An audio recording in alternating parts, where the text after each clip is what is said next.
సన్నాసులు రాసుకుంటే బూడిద రాలినట్టు జూబ్లీహిల్స్ ఉప ఎన్నికలల్లా పార్టీలు ప్రజలకిచ్చిన హామీలు బయటపడుతున్నాయి. కాంగ్రెస్ పార్టీ అధికారంలోకి వచ్చినాక జనానికి చేయాల్సిన పనులు చేయలేదని బీఆర్ఎస్ పార్టీ బాకీ కార్డుల పేరుతోని ప్రచారం మొదలుపెట్టింది.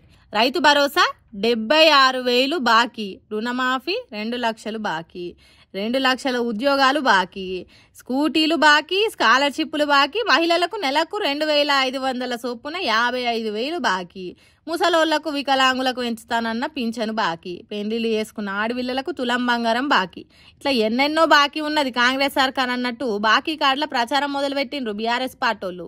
ఇక దీనికి తగ్గట్టు కాంగ్రెస్ పార్టీలు కూడా ప్రచారం మొదలు పెట్టాలి కదా. అట్లా అని బీఆర్ఎస్ పార్టీల బాకీ కార్డులు తయారు చేసి ప్రచారం మొదలు పెట్టిండ్రు. ప్రతి ఇంటికో ఉద్యోగం బాకీ, ప్రతి రైతుకు ఉచితంగా యూరియా ఇచ్చే బాకీ, కొత్త రేషన్ కార్డులు బాకీ, దళిత ముఖ్యమంత్రి బాకీ, నిరుపేదలకు డబుల్ బెడ్రూమ్ ఇండ్లు, ఇట్లా చాలా బాకీలే ఉన్నాయి కాంగ్రెస్ పార్టీ తయారు చేసిన బాకీ కార్డులల్లా. ఇక దీని మీద బీఆర్ఎస్ పార్టీలు ట్రోలింగ్లు మొదలు పెట్టిండ్రు. మెడకాయ మీద తలకాయ ఉన్నోడెవడైనా పోయిన సర్కారు ఇచ్చే వాటి గురించి చెప్తాడా? అధికారంలో ఉన్నది మీరు, అసొంటిది మీరు చేయాల్సింది చేయకుండా ఇయ్యాల్సింది ఇయ్యకుండా పోయిన సర్కారు ఇయ్యలేని చెప్పి మీ ఇజ్జత్ మీరే తీసుకుంటున్నారు అంది అంటుర్రు. అయితే దీని మీద కాంగ్రెస్ పార్టీలు బాకీ కార్డుల ఆలోచన చేసి ముందుగాల బొక్కబోర్ల పడ్డది మీరు. బాకీల కార్డులు పంచాల్సిందే మీ మీద, మీరు చెప్పినవి కొండంతా చేసింది గోరంతా అన్నట్టు కాంగ్రెస్ ప్రచారం చేస్తున్నారు. వాళ్ళు ఎన్ని తిట్టుకున్నా ప్రజలకు ఇచ్చిన హామీలు మళ్ళొకసారి గుర్తు చేస్తున్నారు పబ్లిక్కు.